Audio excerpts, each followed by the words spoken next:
Hello and welcome back to the channel, my fellow England fans. I hope you all had a great Christmas and New Year, and I thought I would kick off the new year with a chat really about who I think should get more game time this year for England. Southgate is staying on as England manager, so now he's building towards Euro 2024, and I think some players are going to have to get a little more game time if they're going to be ready for that contest. So let's take a look. Here are my top 5 players who need more game time in 2023.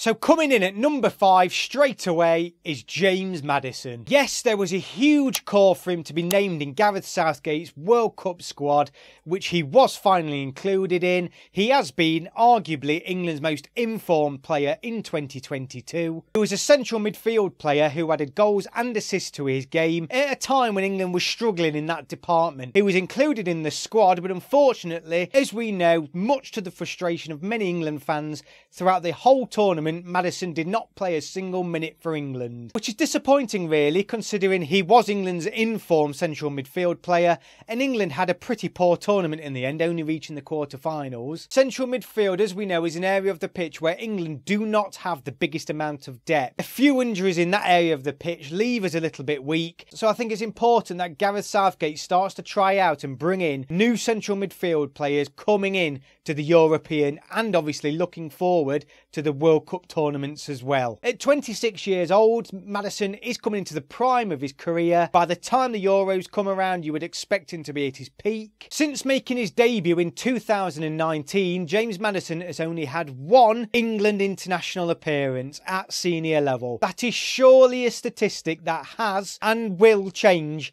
in 2023. Over to you, Gareth. So coming in at number 4, and this is going to be a surprise to a lot of people, he's just a personal favourite of mine, and that's Demarai Gray. Now 26 years old, the same age as Madison, Demarai Gray seems to have been around for a long time. He seemed to be a prospect for the future, didn't he? That seemed very likely to be England's star player for years and years to come. Since then, though, he hasn't played a single international game for England since 2016 to 2019. It's a bit of a tricky one, though, because he is eligible to play for Jamaica as well through family heritage, but he hasn't chosen that yet, and I know there has been a lot of discussion from what it seems between himself and Jamaica, so it's quite interesting that he hasn't decided to play for them. I think it still shows that really his heart is set on England, but will he get the opportunity? We know the area of the pitch that he likes to play in is a very competitive scene at England international level, but Demarai Gray is on good form. Leicester aren't playing very well and he is standing up and being counted in that Leicester side. It shows a lot about his character as a player. Like I said, it may be a surprise choice for a lot of people, but I like his directness, I like his pace as well, which I think sometimes we're lacking, and I just think all in all he's a good player who deserves an opportunity at least at a senior England call-up to see what he can do. Now number 3 for me is an obvious one, but it's on here because he hasn't actually played many games for England so far, and that is Rhys James. I know injury has played a huge part in Rhys James only ever playing 15 games for England so far. He's 23 years old currently.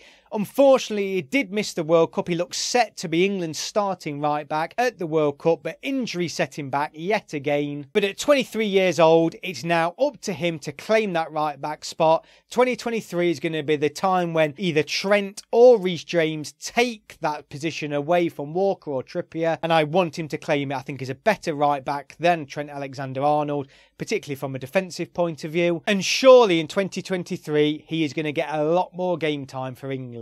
Ideally, I would like to see him play almost every single match. I think he's set, ready to go. It's just injuries. It's just whether he can stave off those long-term injury worries. They do worry me, but if he can keep fit, I think he's going to be a player we see a lot of in 2023. And I think he's going to be England's starting right back this calendar year. So coming in at number 2, and a similar one to Rhys James, but not quite, is Ben Chilwell. Ben Chilwell, I think, is a fantastic player. He's now 27 years old, though, and he's only played 17 times for England, which I think is surprising. Luke Shaw needs some competition in that area of the pitch. I think Luke Shaw's a fantastic player, but I would like to see more of Chilwell to see what he can offer on a consistent basis at international level. We never really seem to see him, do we, for more than a couple of games here or there in an England shirt, and he often misses out through injury. It's going to be tough for him to break into the team though. Southgate likes Shaw, and like I said, Shaw does very well for England. He's a brilliant crosser of the ball. Shaw is going to struggle to beat him for delivery, but I think he's going to offer us a little bit more pace and a different style of creativity going forward.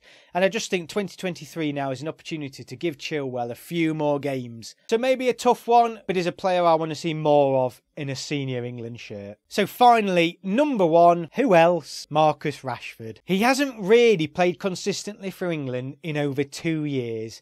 In fact, since he missed his penalty in that European final, he'd never really played a game until the World Cup, and even since then he's only been coming off the bench. At the previous 2 tournaments, he's not really played a part either.